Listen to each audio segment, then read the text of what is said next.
18 పడిమెట్ల పైకెక్కి గుడికేగు భక్తులకు ఎదురొచ్చే బంగారు స్వామి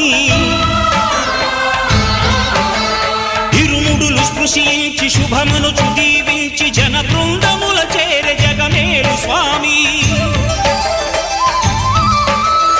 తన భక్తులనరిల్చు తప్పులకు తడబడి ఒక పక్క ఒరిగెన ఓంకారమూర్తి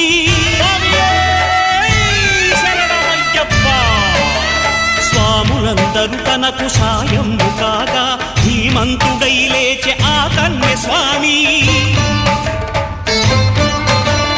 పట్టబంధము వీడి భక్తతతికై